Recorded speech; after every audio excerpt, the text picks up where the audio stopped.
कालू कौवा रानो चिड़िया के पास जाता है और रानो चिड़िया से कहता है, चिड़िया चिड़िया, मैं अभी अभी नदी के पास गया था।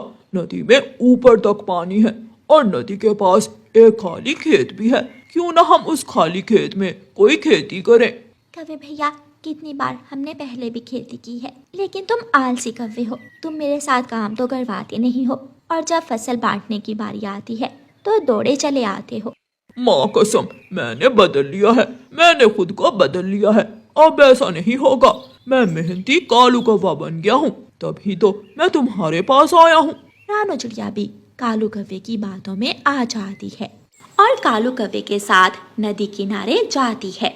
हाँ, ये खेत खाली तो है, लेकिन अब हम इस खाली खेत में किस चीज की खेती करेंगे? यही तो सोचने की बात है और तुम तो अच्छी तरह जानती हो मेरे पास इतना दिमाग नहीं है। हम इस खाली खेत में टमाटर की खेती करेंगे। लाल लाल टमाटर होंगे, हमारा खेत लाल लाल टमाटरों से भर जाएगा और हमें बहुत अच्छा मुनाफा होगा। लेकिन लाल टमाटरों का बीज कहाँ से मिलेगा? चिंता ना करो, मैं लाल टमाटरों का बीज अपनी माँ से ले आती हूँ। फिर रानो चिड़िया अपनी माँ के पास जाती है। माँ, मुझे थोड़ा लाल टमाटरों का बीज तो दे दो। बेटी, टमाटर की खेती बहुत मुश्किल है। समय पर पानी, समय पर देखभाल, क्या ये सब आप कर पाओगी? माँ, मेरा पड़ोसी है ना कालू कौवा, वो और मैं मिलकर काम करेंगे, ऐसे काम आसान हो जाएगा। रानो चिड़िया अपनी माँ से टमाटरों के बीज ले लेती है। दोनों मिलकर काम करते हैं और शाम तक चिड़िया और कालू कौवा पूरे खेत में टमाटरों के बीज बो देते हैं। कौवे भैया, काम हो गया। अब हमें इन बीजों से पौधों के उगने का इंतजार करना होगा और फिर जब पौधे उग आएंगे तो हम नदी से पानी लाकर पौधों को पानी देंगे। जब तक टमाटर के पौधे उगेंगे मैं दूसरे जंगल में मेला देखने जा रहा हूँ। ठीक है कौवे भैया। दोनों अपने अपने घरों को चले जाते हैं। दूसरे दिन कालू कौवा सुबह सवेरे ही दूसरे जंगल को निकल जाता है। वो रास्ते में अपने दोस्त बूढ़े कौवे के पास जाता है। बूढ़े दोस्त, चलो हम दोनों मेला देखने जाते हैं। मेरे दोस्त कालू, मैं तुम्हारा ही इंतजार कर रहा था। दोनों आवारा दोस्त दूसरे जंगल पहुंच जाते हैं। वो बड़े झूले में बैठ जाते हैं और फिर जगह जगह लगे ठेले देखते हैं।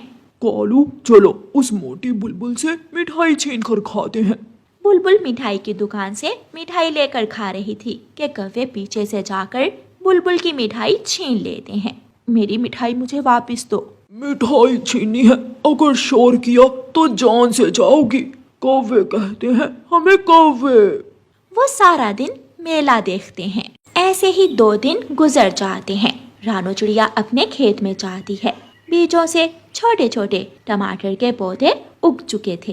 रानो चिड़िया पौधों को पानी देती है। ये कालू का बच्चा अभी तक लौट कर नहीं आया। मुझे तो पहले ही पता था उस आलसी कौवे का, लेकिन फिर भी मैंने उस पर विश्वास किया। दोस्त बूढ़े, अब मुझे जाना चाहिए। मैंने अपनी पड़ोसन से हिस्सेदारी पर खेती की है। लाल टमाटर की फसल उगाई है हमने। मुझे रानो चिड़िया के साथ जाकर काम में मदद करनी है। मित्र, हम कौवों का मेहनत से क्या काम, घूमेंगे फिरेंगे, मौज मस्ती करेंगे। चलो बाहर वाले जंगल जाते हैं। कालू कौवा तो था ही आलसी। वो बूढ़े की बात मान लेता है और बूढ़े कौवे के साथ बाहर वाले जंगल चला जाता है। वहाँ तो हर पेड़ पर फल थे, फूल थे। वक्त गुजरता गया और कालू कौवा वहाँ मीठे फल खाता रहा। पीछे रानो चिड़िया की मेहनत रंग लाई थी और रानो चिड़िया के खेत में लाल लाल टमाटर दूर से ही चमक रहे थे। मुझे मेरी मेहनत का फल मिला। मेरे खेत में लाल लाल टमाटर तैयार हैं। अब मैं अपने लाल टमाटर तोड़कर मंडी ले जाती हूँ। रानो चिड़िया उसी दिन अपने टमाटर तोड़ने का काम शुरू करती है। वो सारा दिन काम करती है और सारे टमाटर तोड़कर बैलगाड़ी पर लाद लेती है। सारा काम हो गया। अब मैं घर जाकर आराम करती हूँ और फिर कल सुबह सुबह अपने टमाटर लेकर मंडी पहुँच जाऊंगी। चिड़िया ऐसे ही करती है। वो रात अपने घर में गुजारती है और दूसरे दिन सुबह सवेरे ही लाल टमाटर लेकर मंडी पहुँच जाती है।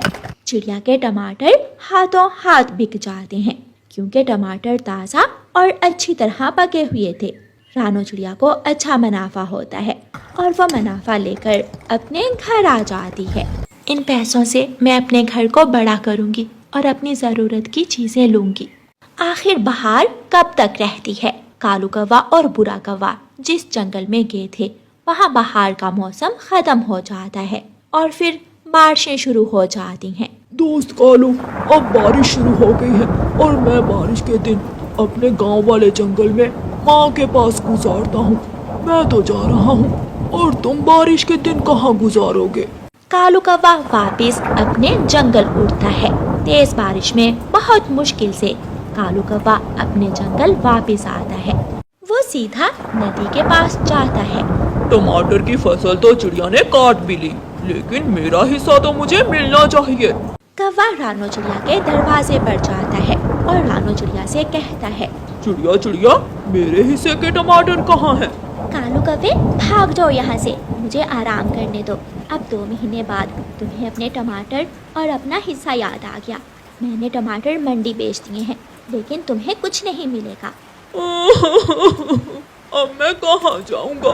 मेरे पास ना पैसे हैं, ना फल, ना दाना, ना घर। वहाँ जाओ जहाँ इतने दिनों से गए हुए थे। कालू कौवा रोता हुआ वहाँ से चला जाता है और एक बड़े पेड़ के नीचे बैठकर अपनी गलती पर पछताता है। हाँ चिड़िया, तुमने सच कहा। अगर मैंने मेहनत की होती तो मुझे भी हिस्सा मिलता। मैंने समय बर्बाद किया घूमने में, सैर करने में। अब बुरा वक्त तो मुझे देखना ही है।